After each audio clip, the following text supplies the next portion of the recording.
बहनें ऐसी ही होती हैं। मैं अपनी बहन को ज़्यादा पसंद नहीं करता था।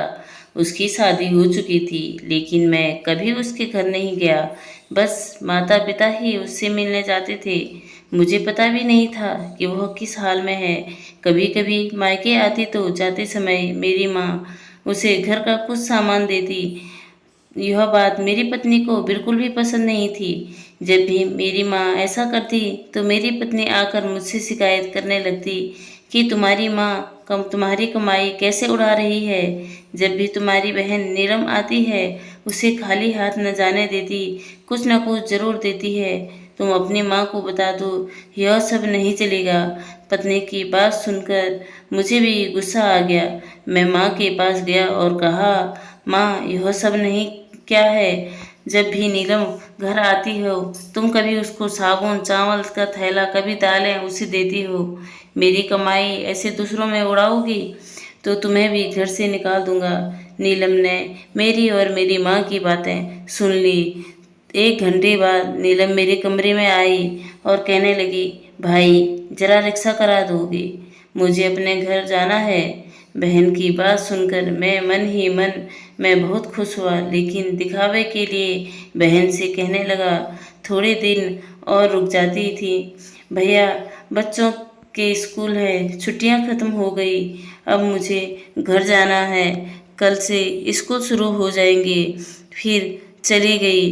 पिताजी के मरने के बाद जब घर का बंटवारा हुआ था तो हम दोनों भाइयों ने आपस में ही बांट कर लिया, लेकिन उसमें से अपनी बहन नीलम को कुछ भी नहीं दिया।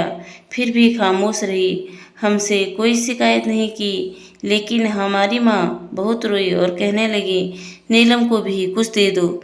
लेकिन हमने माँ की एक न सुनी और माँ को डरा धमका कर चुप कर दिया।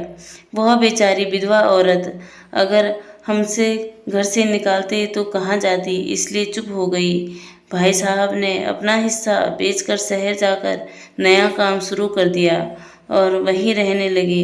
हमने अपनी बहन नीलम के साथ जो जैसा व्यवहार किया था उसकी सज़ा तो हमें मिलनी ही थी। भाई साहब का कारोबार बर्बाद हो गया और वह मजदूरी करके अपना पेट पालने लगे।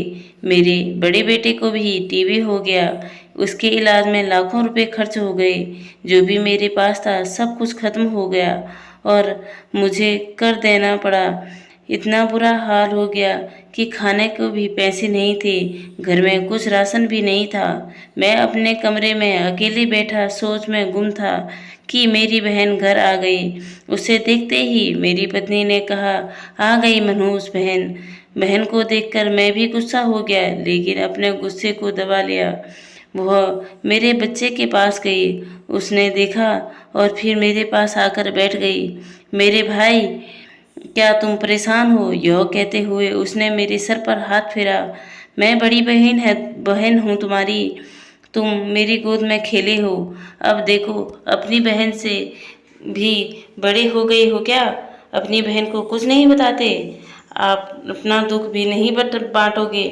यह कहते हुए उसने सोने के कंगन निकाले और मेरे हाथ में रख दिए। मेरे भाई, परेशान ना होना, यह कंगन बेचकर अपने घर का राशन भर दो, अपने बच्चे का भी इलाज करा दो और पैसों की ज़रूरत हो तो झिझक कर दे बेझिझक कह देना अपनी बहन से, मैं तुझे इस हाल में नहीं दे सकती। और हाँ, जाकर नाई से अपनी दाढ़ी भी बना लेना। देख, इतनी बढ़ गई।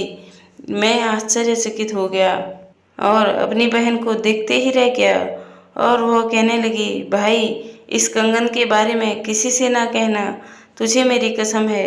मेरे माथे को चूमा और कहने लगी, चल अब चलती हूँ, तेरे जीजा जी और बच्चे आते होंगे, फिर आऊँगी। मैं पहली बार उसे घर से बाहर तक छोड़ने आया, देखा तो पैरों की चप्पल भी टूटी हुई थी। उसके कपड़े भी तो वही पुराने कपड़े थे जो मैं बस उसे ही देखता ही रह गया। मैंने तो कभी अपनी बहन की घरेलू हालत जानने की कोशिश ही नहीं की थी, लेकिन जब उसने मुझे बुरे हाल में देखा तो वो दौड़ते हुए आई और अपने सोने के कंगन दे दिए। ताकि मैं अपने बच्चों का इलाज कर सकूं और अपने घर का हाल सुधार सकूं।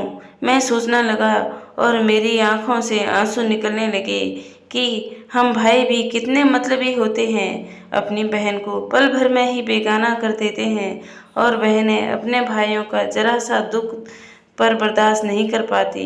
उसके कंगन अपने हाथ से पकड़कर जोर जोर से रोने लगा। दोस्तों, आपकी बहन अपने ससुराल मैं न जाने कितने दुखों में रह रही होगी। कुछ समय उसके पास बैठकर उसका हाल चाल जानने की कोशिश जरूर करें। भगवान सभी बहनों की झोली खुशियों से भर दे। तो दोस्तों, आपको यह कहानी सुनकर क्या राय है, कमेंट करके ज़रूर बताइए और हमारे चैनल को लाइक शेयर और सब्सक्राइब जरूर करें। मिलते हैं ऐसे ही अगली वीडियो में। धन्यवाद।